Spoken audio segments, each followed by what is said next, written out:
조세신학 제4부 인간과 구원 제4장 믿음에 관한 주제입니다. 믿음이란 바로 하나님을 신뢰한다는 것이거든요. 이렇게 제목을 붙였어요. 자, 믿음이란 무엇인가? 믿음이라는 것은요, 한마디로 말하면 하나님과 그분의 말씀에 대한 절대적인 신뢰예요.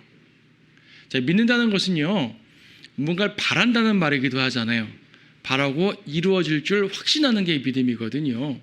그런가 하면 믿음이란 것은 어떤 대상에 대해서 신앙심을 갖는 거를 믿음이라고 표현하게 돼요. 믿음이라는 말은 다양하게 정의 내릴 수 있는데 성경적인 정의로 말하게 되면 하나님과 그분의 말씀에 대한 절대적인 신뢰입니다.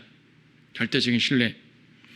하나님이 어떤 분인지, 예수님이 어떤 분인지 그걸 분명히 믿는 거죠. 그리고 그분이 어떤 일을 하셨는지 이것을 믿고 그대로 인정하고 신뢰하는 거예요. 그래서 이제 믿음이란 말을 신앙이란 말로도 설명하죠. 영어 단어 faith란 말은 믿음이라고 번역되지만 신앙이라고도 번역됩니다. 신앙이란 말은 우리의 믿음의 대상을 숭상한다는 개념의 이제 단어 뜻이긴 한데 우리가 예수님을 믿음의 대상으로 여기잖아요.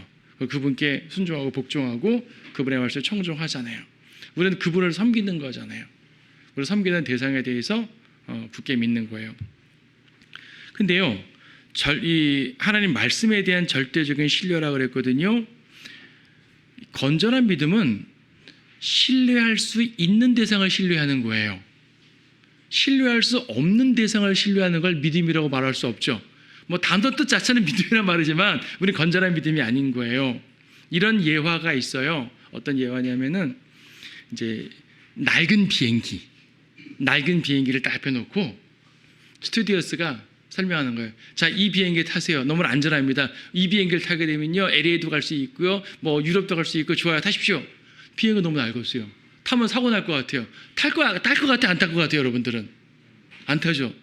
자, 사고 날 게 뻔한 비행기를 믿음을 갖고 타는 건 건전한 믿음이 아니죠. 자, 예수님이 아닌 모든 대상이 바로 사고 날 비행기인 거예요. 그렇죠. 부처를 믿는다. 부처에 대해서 정말 강력한 신앙을 심어가지고 신뢰했다. 신뢰하면 뭐예요? 지옥 가는데.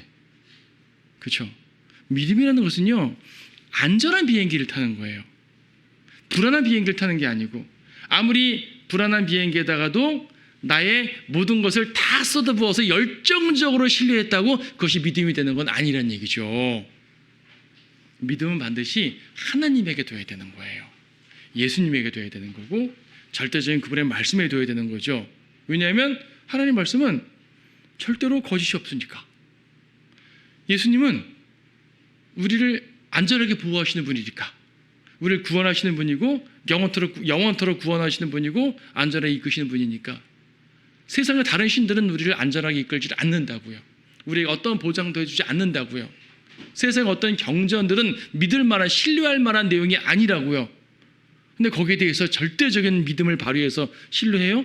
그거는 건전한 믿음이 아닌 거죠. 그래서 성경적인 표현에서 정상적인 믿음은 하나님과 그분의 말씀에 대한 절대적 신뢰라는 것이에요. 그냥 절대적 신뢰 아니에요. 반드시 하나님과 그분의 말씀에 대한 절대적 신뢰. 이걸 우리가 이제 건전한 믿음의 정의로 잡아야 됩니다. 또한 믿음이라는 것은요, 하나님의 약속과 예언에 대한 확실한 신망이에요. 신망, 바라고 신뢰하는 것이죠. 하나님의 약속, 예언, 이거는 거짓말이 아니잖아요. 분명히 이루어질 것입니다. 이거를 보이지 않는 것을 보이는 것처럼 믿는 거예요. 이루어지지 않았지만 이루어졌다고 확신하는 거예요. 그러니까 히브리서 11장 1절 말씀이 바로 그겁니다. 히브리서 11장 1절 말씀을 보게 되면 믿음은 뭐라 그랬어요? 믿음은 바라는 것들에 대한 실상이에요. 그러니까 아직 이루어지지 않은 거예요. 아직 이루어지지 않은 건데 믿음으로 말미암아 이루어진 것처럼 여기는 거예요. 보이지 않는 것들에 대한 증거입니다. 보이지 않지만 믿음으로 아는 거예요. 하나님, 내 육신의 눈으로 안 보인다고요. 하지만 우리는 믿음으로 그분을 보는 거거든요. 자, 이게 믿음이에요. 그래서 보이지 않는 것을 믿는 게 참 믿음입니다. 그래서요, 모든 시대에 다 믿음이 필요한데 천년 왕국과 영원 시대는 믿음이 필요 없어요. 예수님 눈에 보이잖아요. 그리고 모든 예언이 다 성취됐단 말이에요. 지금 아직 성취되지 않았으니까 믿음으로 그걸 기대하는 건데 모든 게 다 성취됐어요. 예언이 필요 없는 믿음이 필요 없는 시대. 믿음이 없어도 된다 그러니까 이상할지 모르는데 이상할 게 없어요. 모든 게 다 이루어졌으니까 믿을 필요가 없다는 얘기죠. 하지만 그 전까지는 믿음은 절대적입니다. 교회 시대만 믿음이 절대적인 것이 아니라 구약 시대에도 믿음이 절대적인 거예요. 다만 구약에는 믿음 플러스 이제 율법이란 것이 필요하긴 하지만 믿음 자체는 필요한 거죠. 구약에서도 믿음, 즉 주님을 신뢰하는 것에 대해서 아주 강력하게 강조하고 있습니다. 자, 믿음의 두 단계, 이것을 이제 머리로 믿는 믿음, 마음으로 믿는 믿음이라고 표현하는데 저는 그 표현을 별로 좋아하지 않아요. 그거는 그렇게 표현 자체가 좀 억지로 맞춘 것 같아요. 믿음에는 단계적으로 말할 수 있는데 사실 팩트로 받아들이는 거예요. 이것도 매우 중요해요. 사실로 받아들이지 않으면 소용없죠. 두 번째는 사실로 받아들일 뿐 아니라 그 사실에 입각하여 신뢰하는 거예요. 이 두 단계가 다 갖춰져야지 진정한 믿음이에요. 이 둘 중에 하나라도 부족하게 되면 참다한 믿음이 형성될 수가 없어요. 자, 사실로 받아들이는 거. 자, 하나님이 계시다는 사실. 이거 믿어야 되잖아요. 우리가 히브리서 11장 6절 말씀 보세요. 그러나 믿음이 없이는 하나님을 기쁘시게 할 수 없나니 하나님께 나아가는 자는 그분이 존재하시는 것과 팩트, 사실, 그렇죠? 하나님이 계시다는 걸 믿어야 되는 거예요. 하지만 하나님이 계시다는 걸 믿는다, 존재성만 믿는다고 믿음이라고 완성이라 말할 수는 없는 거예요. 하나님이 존재하시는 것과 그분이 자기를 열심히 사는 자에게 보상하시는 분임을 마땅히 믿어야 하느니라. 그래서 그분을 신뢰하란 말이죠. 하나님이 계시다는 사실, 창조하셨다는 사실, 주님의 창조주라는 사실, 주님이 전능하시다는 사실, 성경의 모든 기록이 사실이라는 사실, 그렇죠? 이걸 인정해야 되는 거예요. 성경도 틀린 부분이 있겠지. 그럼 안 되는 거죠. 하나님이 전능하시죠. 전능 안 하지. 안 되는 거죠. 십자가 사건을 분명히 믿어야죠. 십자가에서 예수님이 이렇게 죽으셨다. 그 팩트를 분명히 인식해야 됩니다. 그 거짓으로 오류로 받아들이면 안 되는 거예요. 하늘나라와 지옥은 실제한다라고 믿어야 되는 거죠. 하지만 여기까지는요, 사실로 받아들이는 믿음인 것이지 이거 자체가 완성된 믿음은 아닌 거예요. 자, 하나님이 전능하시다는 사실 여러분 다 알아요. 다 알죠? 근데 하나님의 전능하심을 의지하지 않고 살아요. 그럼 믿음 있는 사람이 믿음 없는 사람이에요. 적어도 이 부분에서 믿음이 없는 사람인 거죠. 그렇죠? 전능하심 의지하지 않아요. 내 힘으로 자꾸 하려고 그래요. 사람한테 의지하려고 한다고요. 안 된다는 얘기예요. 진정한 믿음은요, 팩트에다가 신뢰까지 들어가야지 참 믿음이 되는 거예요. 구원에 대한 믿음이든지 구원 이외의 믿음이든지 모든 믿음이 다 마찬가지입니다.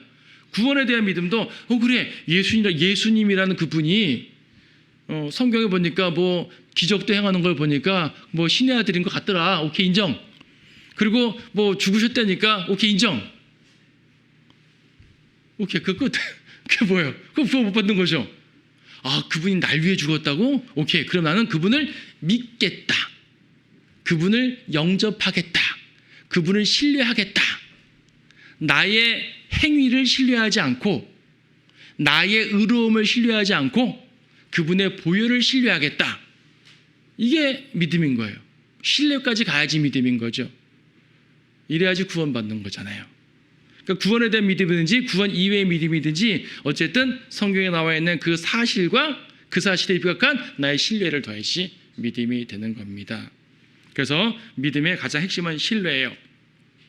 구약 성경에 faith라는 단어가 딱 2번밖에 나오지 않아서 어떤 분들은 구약에는 믿음이 강조되지 않는 시대다라고 말하는데 그렇지 않아요. 시편에서 수많은 구절들이 트러스트인이라는 단어가 수없이 쓰이잖아요. 신뢰한다, 의뢰한다, 의지한다. 그리고 빌리버라는 단어 또 많아요. 또 faith라는 단어만 2번밖에 안 나오는 거지. 그러니까 구약적 형식이 좀 신약과 형식과 표현이 다른 것뿐이지 구약에서도 하나님을 신뢰하는 믿음은 매우 강조한 거예요. 믿음이 강조되지 않을 수도 없는 거죠. 그래서요, 사실만 인정하고 신뢰하지 않으면 그건 부족한 믿음이 되는 거예요. 거꾸로 사실을 믿지 않고 신뢰만 해요? 이럴 수가 있을까요? 이러는 사람 되게 많아요, 여러분. 이 개신교에 보게 되면요, 개신교 천주교 없이 종교인들 보게 되면요, 성경의 사실을 100% 믿지 않으면서도 기도하고 10을 지내고 열심히 또 교회 봉사해요. 근데 보면 그 사람들이 그냥 형식적 봉사가 아니라 정말 열심히 믿어요. 근데 성경을 100% 하나님 말씀이라고 안 믿어요. 성경도 오류가 있다고 믿어요. 하나님 창조를 100% 믿지 않아요. 진화론도 인정해요. 진화론 인정하면서 작은 예수를 믿는데요. 어떻게 말이 됩니까? 예수라는 신앙의 대상은 당연히 신뢰하죠. 하지만 성경의 이런 사실은 과학과 약간 대치가 되니까 무조건 믿을 수 없을 것 같아요. 라고 말하는 사람들이 많은 거죠. 그 사람은 믿음을 가졌는데요. 근데 이 성경 사실을 믿지 않아요. 그럼 믿음이에요? 아니, 가짜 믿음이에요. 가짜 믿음인 거예요, 그거는요. 그래서 그 사실에 대한 것도 분명히 받아들여야 되는 것이고, 신뢰까지 가야 되는 거예요. 이래야지 믿음이 온전하게 완성될 수가 있는 겁니다.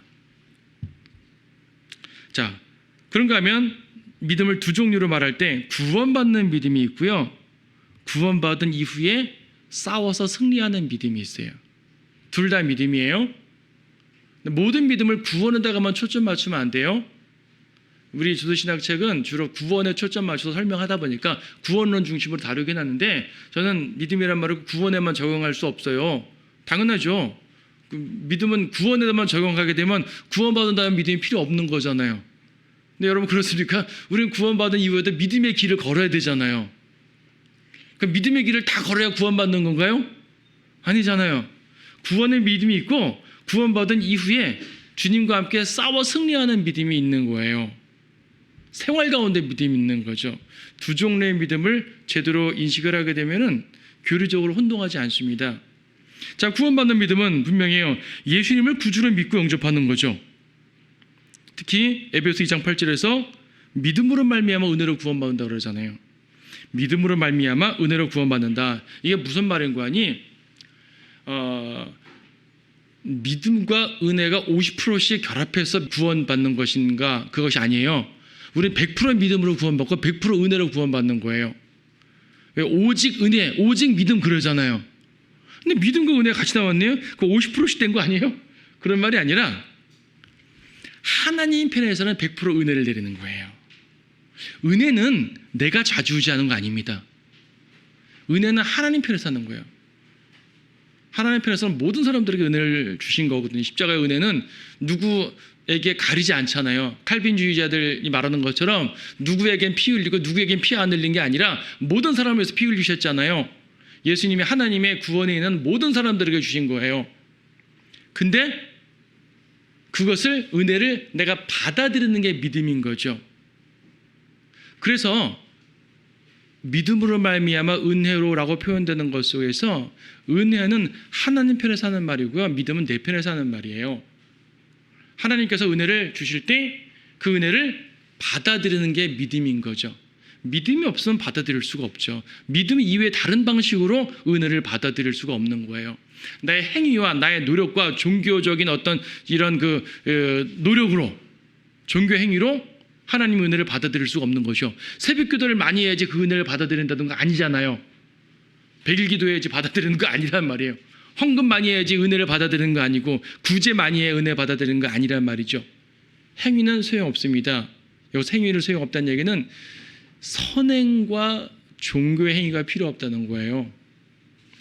칼빈주의자들은요, 내가 믿는다 할 때, 믿는 것도 내가 믿는 거니까 그것도 행위라고 생각하는 거예요. 그러니까 믿는 것도 행위니까 하나님께서 믿음을 주셔가지고 믿도록 만들어 주신다 이거죠. 내가 믿는 건 가짜라는 얘기입니다. 칼빈주의적 사고예요. 왜냐하면 믿는 것도 행위라고 생각하는 거죠. 근데 성경에서는요, 그걸 행위라 말하지 않아요. 성경에서 행위는 소용없다, 행위가 아니라 믿음을 구원받아라 말할 때 그 행위라는 것은 종교 행위나 선행을 말하는 거예요. 그런 걸로 구원받을 수 없단 말이죠.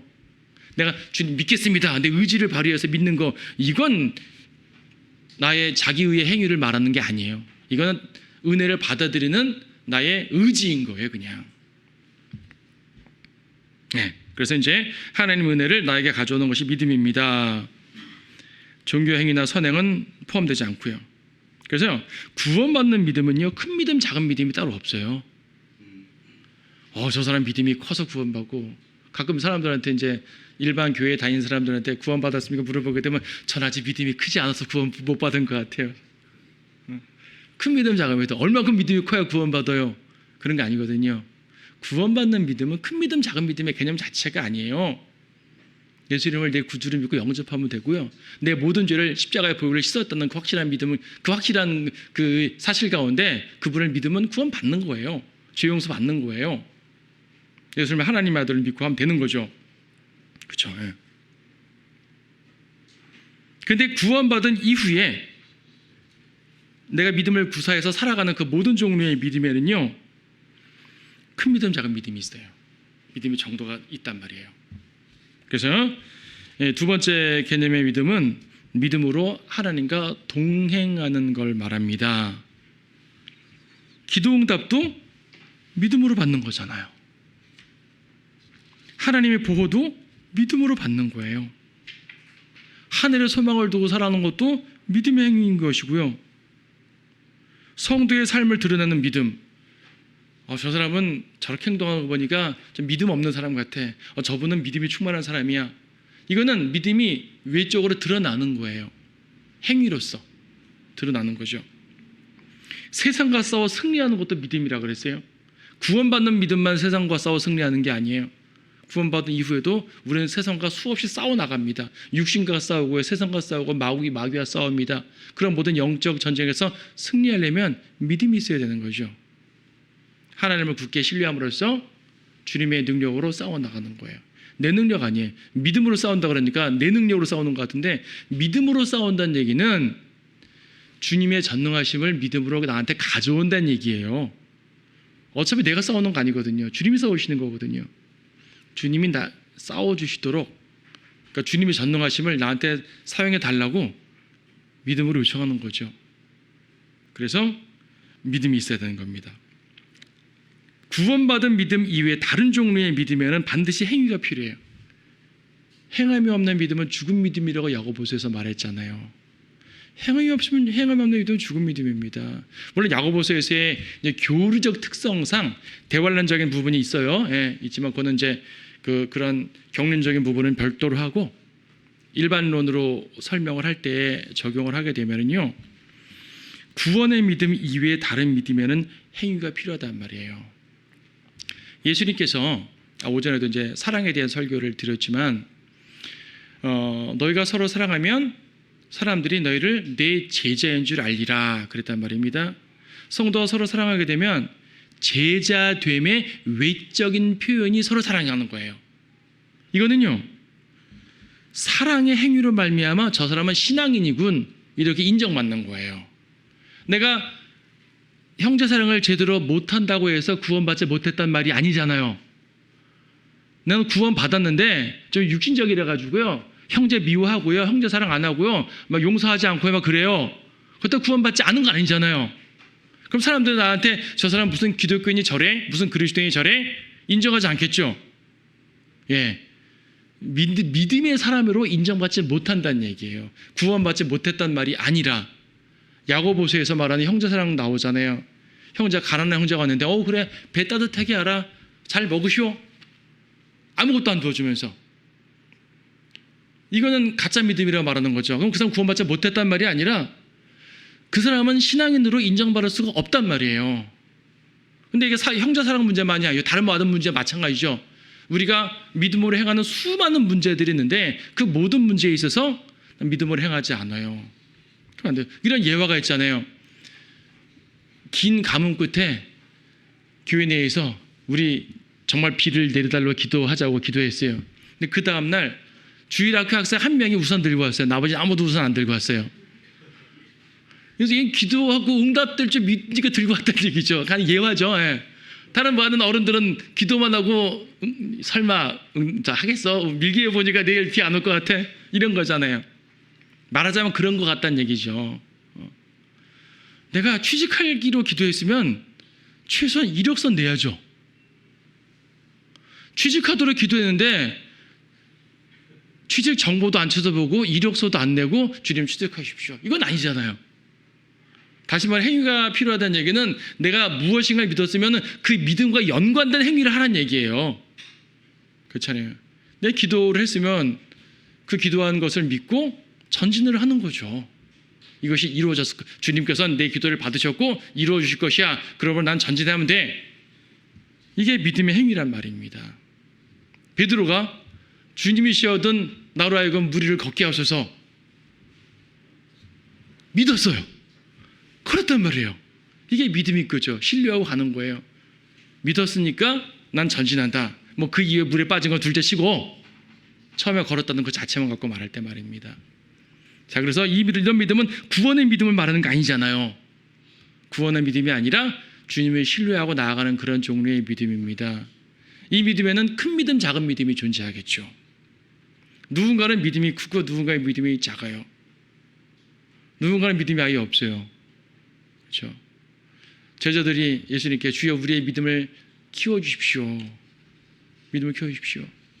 믿음을 키워달라고 하니까 주님께서 뭐라고 하시냐면 누가복음 17장에서 하루에 7번도 용서하라 그랬어요. 믿음을 키워달라 했더니 왜 용서를 말해요? 용서가 믿음이에요. 믿음이 행위예요. 왜냐하면 믿음이 약한 사람은요, 나를 미워하는 사람 용서 못하거든요. 나를 미워하는 사람을 용서할 수 있을 만큼 강력한 믿음을 가지라는 얘기예요. 사람들은 뽕나무를 바다에 던지는 이 믿음만 생각해요. 이걸 큰 믿음이라고 생각하는 거예요. 사람들은 어떤 능력에 대한 믿음만 생각하는 거죠. 능력에 대한 믿음이 아니라 신뢰에 대한 믿음인 것이고 주님을 의지하고 하나님 말씀에 나를 맞춰가는 그런 믿음인 거예요. 그게 큰 믿음인 거죠. 자, 뭐 믿음의 다양한 것은 구체적인 건 별도로 설교하거나 성경 공부하도록 하고 내용 자체를 이렇게 인식을 하시면 됩니다. 자, 여러분은 구원받는 믿음이 있어서 구원받았으니까 그 이후에 승리하는 믿음을 가지고 항상 싸워서 이기셨으면 좋겠어요. 요한일서 5장 4절에서 말씀하고 있잖아요. 세상을 이기는 승리는 이것이니 곧 우리의 믿음이라 그랬습니다. 믿음으로 이겨야 됩니다. 믿음의 기원은 하나님과 그분의 말씀이에요. 믿음은 하나님에게서 시작합니다. 예수님에게서 시작합니다. 모든 믿음은 하나님의 성품과 행위를 전제로 하는 거예요. 하나님께서 먼저 시작하지 않으시면은 아무도 믿음 가질 수가 없어요. 자, 구약의 이스라엘 백성들이 믿음을 가지고 광야를 통과해야 됐습니다. 하나님께서 시작하지 않으셔놓고 자, 믿음을 가지고 광야를 건너가 라고 말하면 되겠습니까? 안 되잖아요. 하나님께서 먼저 시작해 주셨어요. 이집트를 치셨고요. 홍해를 가르셨고요. 첫 태생을 치셨고요. 그렇죠. 온갖 재앙들을 내리셨고요. 이스라엘을 광야로 이끄셨어요. 만나를 내리셨고요. 주님께서 먼저 하셨어요.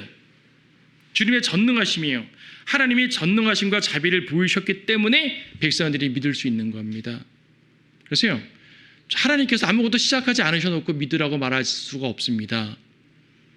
주님께서 먼저 시작하셔놓고 믿으라고 말하는 거예요. 그래서 믿음의 기원은 하나님이란 얘기인 거예요. 신약에서도 그렇습니다. 신약은 이제 십자가 구속과 연관해서 말할 때, 구원과 연관해서 말할 때 예수님께서 믿음의 창시자라 그랬습니다. 히브리서에서 믿음의 창시자의 완성자라 그랬는데 이걸 오해해가지고 예수님이 무엇인가를 믿었으니까 그분의 믿음을 우리에게 쏙 집어넣어 주신다 이렇게 생각하는데 그것이 아니라 예수님이 믿음의 창시자라는 얘기는 예수님이 우리가 믿을 수 있는 기반을 마련해 주셨다는 얘기예요. 십자가의 구속을 이루셨잖아요. 예수님이 십자가의 구속을 이루셨습니다. 우리의 믿음은 십자가에서 시작됩니다. 우리의 믿음은 십자가에서 시작돼요. 우리의 믿음의 기원은 십자가라고요. 근데 그 십자가는 누가 이루신 거예요? 예수님이 이루신 거잖아요. 십자가의 구속은 예수님이 이루신 거잖아요. 그래서 우리의 믿음의 기원이 예수님이라는 사실은, 예수님이 우리의 믿음의 창시자라는 사실은 우리가 믿을 수 있는 기반을 주님이 만들어 놓으셨다는 말이에요. 하나님이 먼저 시작하셨잖아요. 예수님이 먼저 시작하셨다고요. 그래서 우리에게 믿으라고 하시는 것입니다. 히브리서 보고 있었죠. 12장 말씀 보시게 되면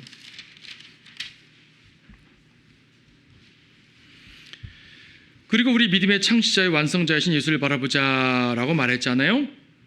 근데 여기서 이제 문맥을 보게 되면은 12장 1절에서 경주의 개념으로 설명하죠. 경주. 믿음의 경주라고 말이죠.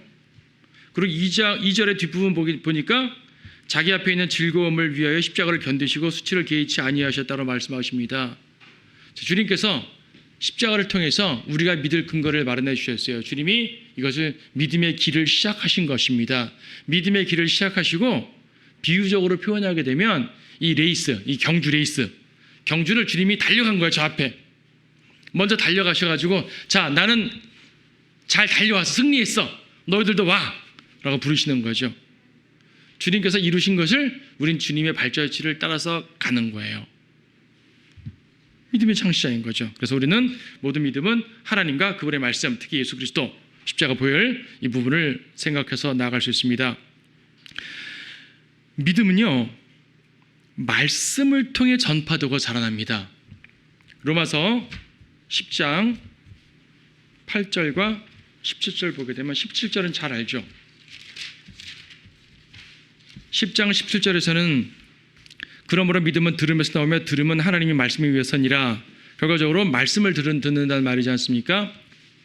말씀을 들을 때 믿음이 생기는 것이고 믿음이 전달되는 것이고 믿음이 자라나는 것이에요. 그래서 우리의 믿음의 기원은 말씀인 거죠. 말씀 없이 믿음이 생길 수가 없어요. 예전에 그 무디 목사님이 그랬답니다. 주님, 저는 믿음이 적습니다. 믿음을 주십시오. 막 기도했대요. 몇 날 며칠을 기도했대요. 안 되더래요. 내가 갑자기 성경 보다가 믿음은 말씀을 통해서 오네? 그래서 말씀을 열심히 공부했더니 믿음이 자라났답니다. 그렇죠? 맞는 말이죠. 말씀을 제대로 공부하지 않고 믿음이 자라날 수는 없어요. 기도만 한다고 믿음이 자라는 것이 아니라는 얘기죠. 기도는 당연히 하되 당연히 기도하고 성령님 의지해야죠. 근데 말씀을 통해서 온다. 왜? 말씀에 모든 게 다 기록되어 있잖아요. 말씀에 하나님이 누구신가가 기록되어 있어요. 말씀에 예수님이 누구신가 기록되어 있어요. 말씀에 그분이 우리를 위해 어떤 일을 하시는지가 기록되어 있어요. 구약 이스라엘에게, 신약 우리 그리스도인들에게 뭐 그 외의 모든 예언과 역사 속에서 그분이 하신 일을 다 기록해 놓으셨잖아요.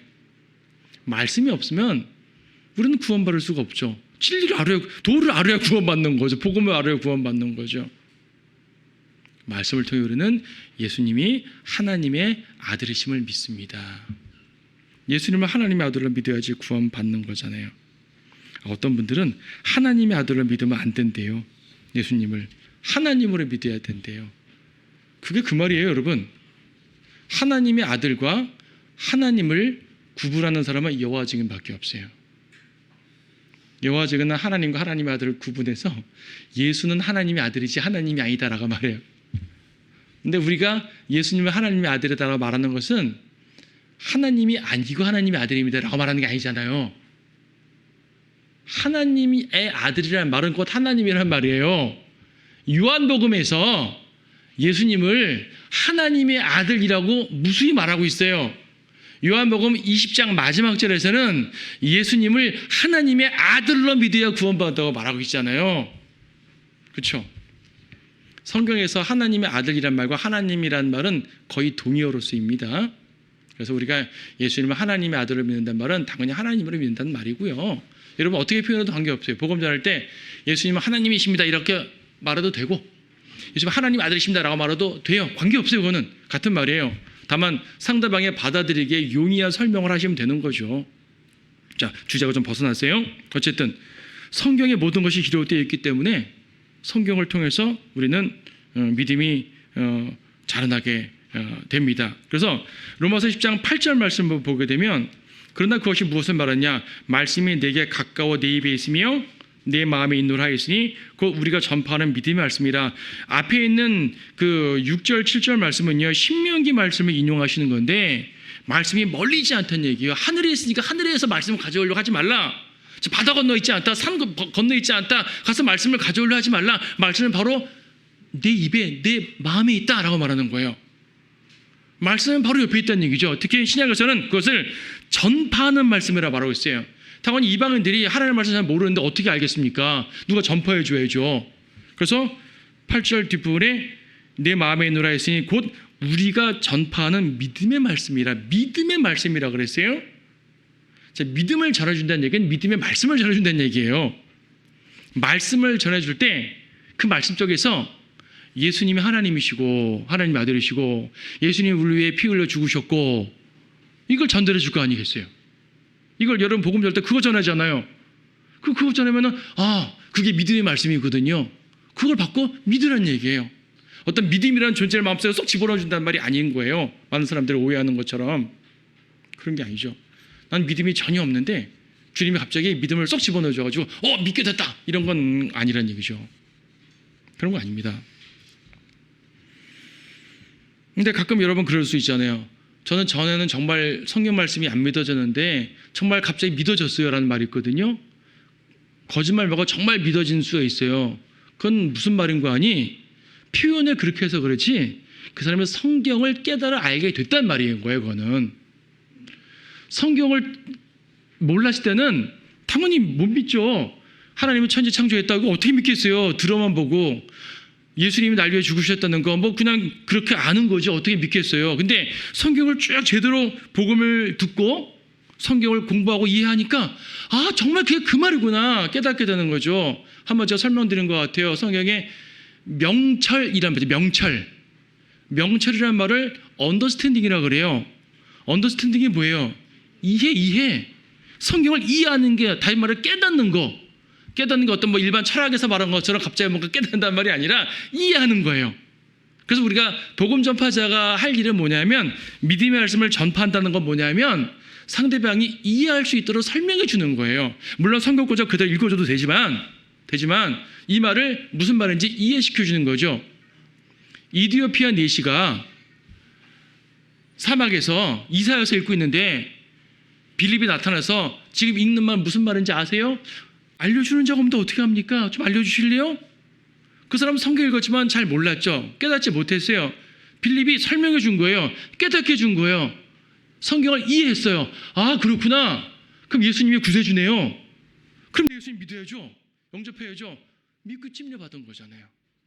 그래서 우리가 할 수 있는 것은 성경을 말씀을 전해주는 거고 그리고 할 수만 있다면 그에게 성경을 이해시켜 주는 거예요.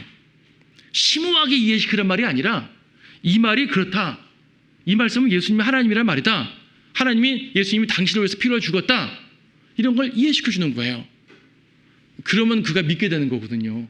믿음을 전해준다는 것은 그걸 말하는 것이에요. 믿음을 전해준다는 것은 믿음의 말씀을 전해준다는 말이에요. 그럼 우리가 믿게 되는 거죠. 그래서 저는 복음 전파할 때 설명해 준 다음에 제 말 이해했어요? 라고 물어봐요. 상대방이 이해 못했다 그러면 한 번 더 설명해요.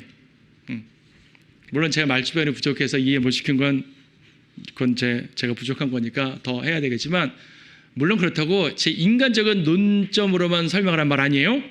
중요한 건 핵심은 하나님 말씀이에요.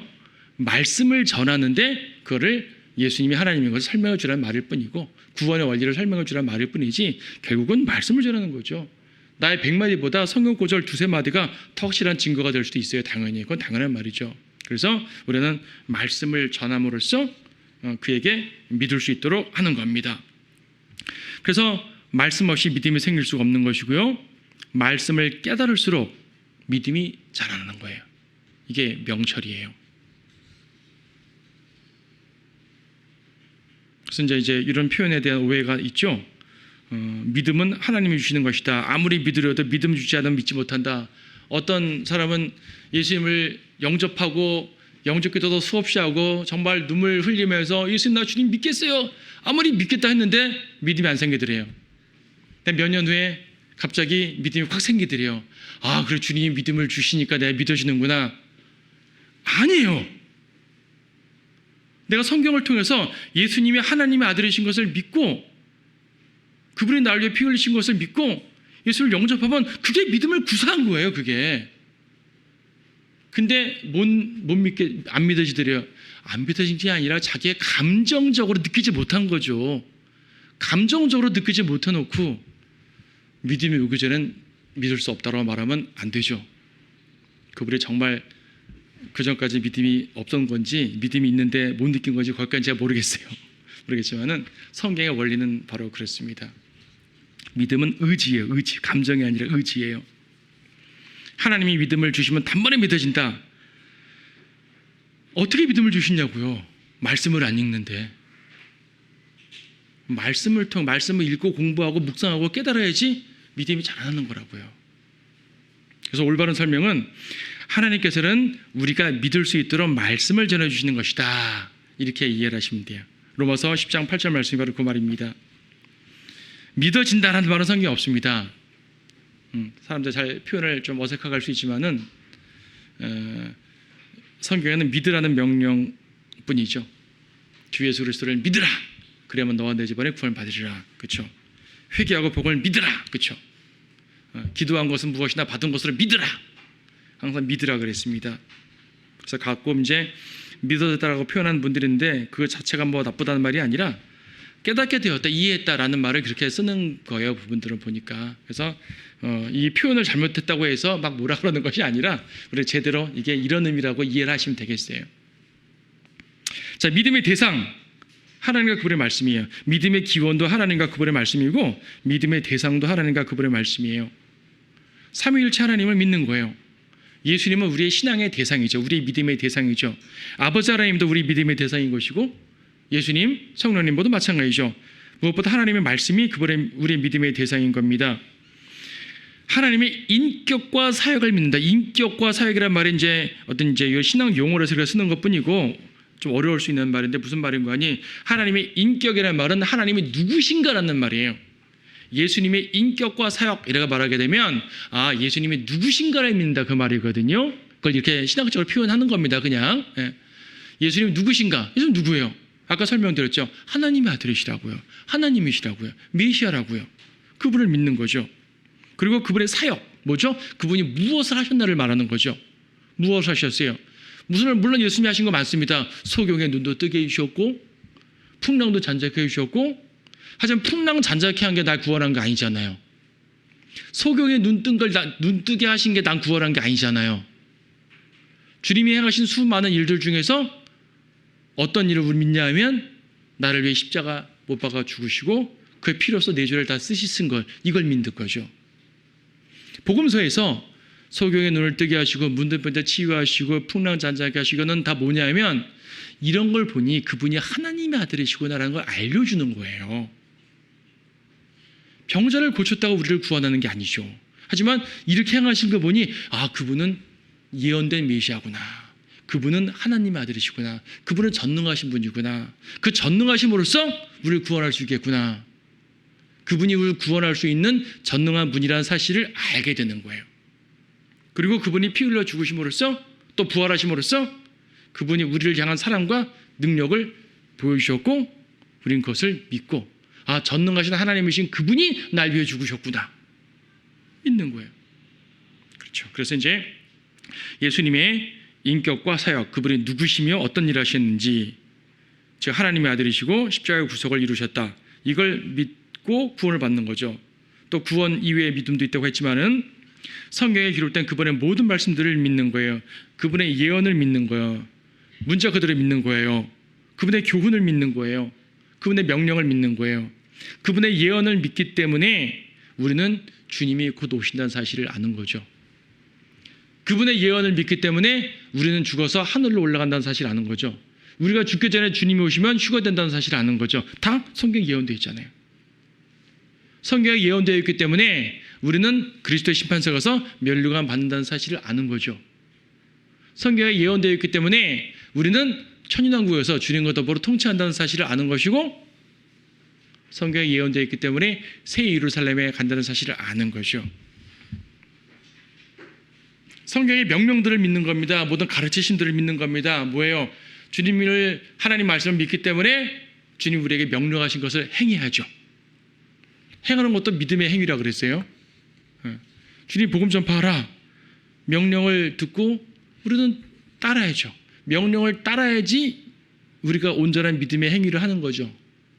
명령대로 듣고 따르지 않으면 교리만 제대로 믿고 행실은 안 따르면 그것도 반쪽짜리 믿음인 거잖아요. 그래서 우리는 하나님과 그분의 말씀을 믿어야 된다. 믿음의 결과 아까 말한 것처럼 두 종류의 믿음이 있다 그러니까 구원받는 것과 승리하는 것. 믿음의 결과는 크게 두 가지입니다. 구원과 승리예요. 구원이란 에베소 2장 8절에 있는 것처럼 믿음으로 말미암아 은혜로 구원받는다 말씀하셨죠. 행위는 소용없다. 베드로전서 1장 9절에서 나왔죠. 이는 너희 믿음의 결과 곧 너희 혼들의 구원을 받음이라. 정확한 규례네요. 믿음의 결과가 뭐라고요? 구원이라고요. 혼의 구원. 로마서 5장 1절에서는 믿음으로 의롭게 된다라고 말하죠. 그러므로 우리가 믿음으로 의롭게 되었으니라고 말합니다. 믿음으로 의롭게 됩니다. 갈라디아 3장 26절에서는 믿음으로 하나님의 자녀가 된다고 말합니다.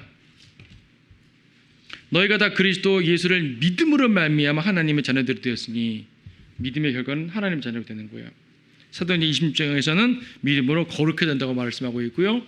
하여튼 믿음으로 이루어지는 것들. 자, 구원에 대한 믿음 그렇죠. 승리에 대한 믿음. 요한일서 5장 4절에서 세상을 이기는 승리는 이것이니 곧 우리의 믿음이라 그랬습니다. 믿음으로 기도 응답을 받습니다. 마가복음 11장 24절에서 그러므로 내가 너희에게 말하노니 너희가 기도할 때 바라는 것들은 무엇이나 받은 것을 믿으라. 그리야만 너희 것이 되리라. 기도 응답의 믿음. 야고보 1장 3절에서 인내도 믿음의 결과죠. 이는 너희 믿음의 시련이 인내를 만들어내는 줄을 너희가 알미니라. 믿음의 시련이 인내를 만든대요. 믿음의 결과는 인내입니다. 야고보서 2장 5절에서 나의 사랑하는 형제들아 경청하라. 하나님께서는 이 세상에 가난한 자들을 택하여 믿음 안에서 부유하게 하시고 믿음으로 부유하게 된대요. 믿음으로. 영적인 풍요죠. 예. 믿음의 결과는 영적 풍요입니다. 다니엘 3장 7절에서는 믿음으로 보호를 받습니다. 이건 믿음으로라는 말이 직접 나온 건 아니지만은 믿음으로 보호를 받죠. 사드락 메삭과 아벳느고 내용이에요. 믿음으로 용광로에서 보호받았습니다. 히브리서 6장 12절에서는 믿음으로 유업을 받는다고 말씀하고 있고요. 히브리서 11장 39절에서는 믿음으로 좋은 평판을 받는다 그래요. 영적인 올바른 평판. 그리스도인으로서 정말로 올바른 평판을 받는 게 영적인 명예에 매우 중요하죠.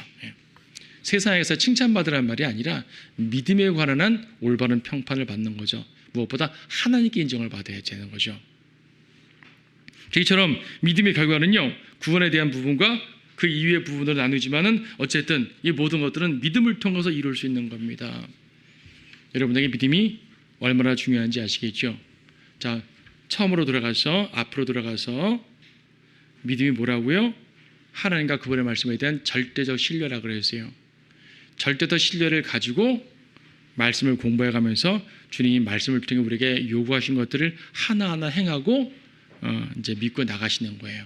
그러면 이런 결과들을 얻으면서 승리할 수 있습니다.